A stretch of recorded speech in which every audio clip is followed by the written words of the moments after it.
बीती रात झांसी के महारानी लक्ष्मीबाई मेडिकल कॉलेज के पीकू वार्ड में उस समय शॉर्ट सर्किट की चिंगारी से आग लग गई जब सभी छोटे नवजात शिशु गहरी नींद में सो रहे थे। बिजली के तारों में शॉर्ट सर्किट की वजह से चिंगारी उठने से लगी आग ने धीरे धीरे बढ़ना शुरू कर दिया।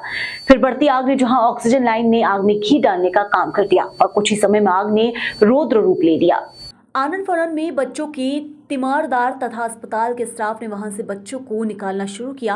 आग की सूचना पर पहुंची अग्निशमन की गाड़ियों में आग पर काबू पाते हुए रेस्क्यू किया, लेकिन दम घुटने एवं झुलसने से 10 बच्चों की जिंदगी तब तक बुझ चुकी थी, जिनमें से 7 बच्चों की तो पहचान हो गई, किंतु 3 बच्चों की पहचान नहीं हो पाई।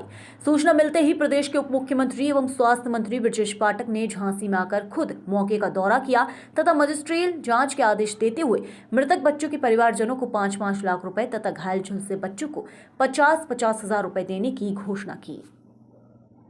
बच्चों का इलाज चल रहा है, किस तरीके से सुनिश्चित कर रहे हैं बच्चों। मैंने आपको पूरी बात बताई थी, मैं दोबारा बता देता हूँ आपको।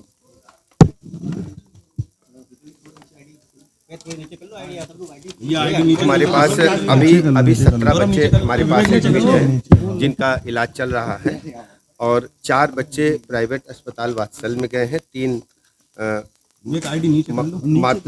मातृविता में गए हैं, 1 ललितपुर अपने घर चले गए हैं, 1 मौरानीपुर गए हैं, 6 अपनी माताओं के साथ चले गए हैं, 10 बच्चे कलवित हुए हैं, जिसमें 7 बच्चों की बॉडीज की आइडेंटिफिकेशन हो चुका है, 3 की शिनाख्त नहीं हो पा रही है और 6 परिजनों से संपर्क नहीं हो पा रहा है।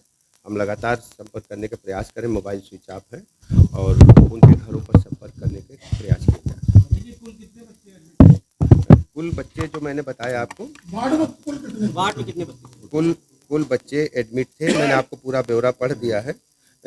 49 बच्चे बताइए। 18 बेड का वार्ड था, 49 बच्चे कैसे? अभी हमारे सामने जो चुनौती है, इसकी आग के कारणों की हम जांच करें और आपको बताएं आपके समक्ष।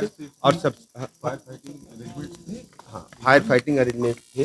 जब सबसे पहले जो हमारा जो वार्ड बॉय है उसने फायर फाइटिंग के जो सिलेंडर्स लगे थे उनको खोल करके चलाया, लेकिन आग ने ऑक्सीजन की वजह से, चूँकि आग ऑक्सीजन के माध्यम से तेज़ी से भड़कती है, तो जब तक वो करते तो बहुत तेज़ आग भड़की, तो बच्चों को रेस्क्यू करना सबसे पहले जिम्मेदारी थी। तो बच्चों को वहाँ से बचाया गया, बड़ी संख्या में बच्चों को हम लोगों ने सेव किया है, हमारे चिकित्सीय स्टाफ ने, चिकित्सकों ने, और सबसे मिलजुल करके परिजनों के साथ में। अभी चुनौती जो है, हम बच्चों को उच्च कोट की चिकित्सा व्यवस्था उपलब्ध कराएं। बच्चों को हमने देखा है और जो बच्चे असमय मृत्यु के शिकार हुए हैं उनके परिजनों तक हम पहुँचे।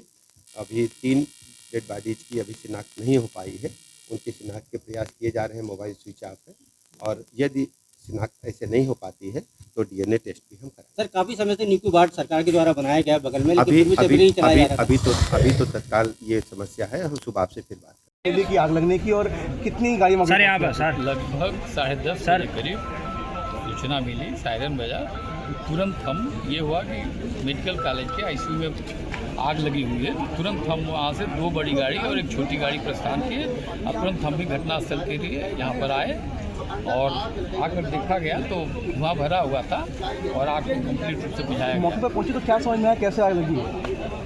अब शॉर्ट सर्किट से लगी होगी और फिर कोई मान लीजिए बीड़ी सिगरेट कोई पिए। तो आपके विभाग ने कितने बच्चों को रेस्क्यू किया यहाँ से? रेस्क्यू डॉक्टरों ने किया, हमारे कर्मचारी आग बुझाए। लगभग कितने बच्चों का आंकड़ा होगा? अब आंकड़ा डॉक्टर बताए, किसी कैजुअल्टी की कोई जानकारी? कोई जानकारी नहीं है। हम लोगों ने आग को पूर्ण रूप से बुझाया। बच्चे जल गए, ऐसा कोई जानकारी आपको मिली? अभी हम लोग आग बुझाए हैं, आग वहाँ से हम बाहर आए हैं। की आग लगी है। 10 बजे करीब सूचना आई कि आग लगी है। तो तुरंत हम लोगों ने अपनी दोनों गाड़ियाँ, 2 बड़ी और 1 छोटी गाड़ी आगे प्रस्थान। अभी तक कितनी गाड़ी आ गई हैं? 2 वही गाड़ी आई है, कोई बहुत बड़ी आग तो थी नहीं। सेना को क्यों बुलाना पड़ा? कितने बच्चे अंदर फंसे हुए थे, कितने बच्चों को निकाला गया? आपने कितने बच्चों को रेस्क्यू किया? आपकी ये पीछे करो यार मोबाइल। सर आपने सेना को क्यों बुलाया? सेना की बाहर टीम वो गाड़ी आई हुई है। अब आग तो क्या कारण समझ में आ रहा है? आग का विद्युत लोड ओवरलोड के कारण क्या किसी बच्चे की कैजुअल्टी का को जानकारी मिली है? नहीं, अभी तो जानकारी नहीं मिली है। बताया जा रहा 4-5 बच्चों की मौत लगभग लोग आए तो धुआं भरा था। जैसे बच्चे जैसे आगे लगी है वैसे पीछे पीछे बच्चों को अपने पानी में आके ऐसे लगी, लेकिन जहाँ तक अरे रुको तो यार, हम अपना बीजू वो बिगाड़ना, चलो बोलो। बचाया कितने बच्चे थे लगभग? लगभग बच्चे का अभी अंदाजा नहीं, हम तो खुद बाहर से गए। कितने बच्चे आप अंदर से बाहर लेके गए? अंदर से बाहर हमने कम से कम 8 बच्चों को बचाया। इमरजेंसी थी 8 या 7 8, हमने गिनती नहीं की, 7 से 8 बच्चे थे। कुछ बच्चे हाथ में ले गए, कुछ बच्चे उठा कैसे पता कितनी बड़ी चला? आग थी, कितनी बड़ी आग थी? कुछ नहीं, हम तो यहाँ से निकल रहे थे, हमें पता चला कि आग लग गई, सब लोग बाहर जा रहे थे। अभी अंदर नहीं गए, हम तो यहाँ से पीछे से बचा लिया, पीछे से बच्चे बचा हम दवाई लेने गए थे, दवाई लेके आए सो बस आग लग गई सो बच्चा निकाले तो हमें सब खुद दे गए। हमने मोरी दे रही, हमारा मोरा नहीं मिले, मोरी को आया हमारा इमरजेंसी में देखा आपने बच्चे आपने? इमरजेंसी में देखा बच्चे आपने? नहीं, हमारा तो बच्चा चिनाए है, टीका लगा नहीं मिला? नहीं मिला, लड़का नहीं मिला, किसी की लड़की ले दे गई जान करने से लेके हम वो बेटा बेटी सामने बच्चे का उनको अरे तुम कौन हो जी? बीच में आपका नाम बताओ। अनुज कुमार गौतम है। बताइए अनुज, क्या करते हैं? मैं स्टडी करता हूँ बुंदेलखंड यूनिवर्सिटी में बीकॉम से। बताइए क्या देखा आज आपने यहाँ पे? मैंने यहाँ पे देखा कि जो पॉलिटिक्स नेता वगैरह हैं उनके बच्चे आराम से बड़े बड़े हॉस्पिटल वगैरह में, यहाँ पे जो किसान मजदूर के बच्चे आते हैं उनके साथ ऐसा होता है। बताइए आप, यहाँ पे कोई फैसिलिटी?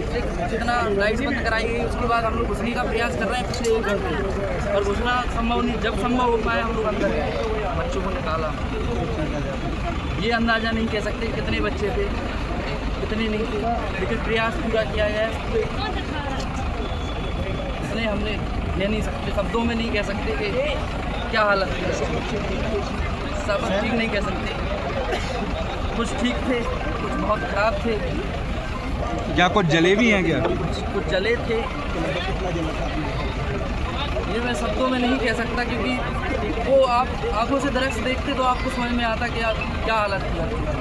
आप देख सकिए कि जो पॉलिटिक्स नेता वगैरह है उन लोगों के बच्चे भाई साहब तो ये लोकल से लेकर ग्लोबल तक की खबरों के लिए देखते रहिए सच्ची रिपोर्ट।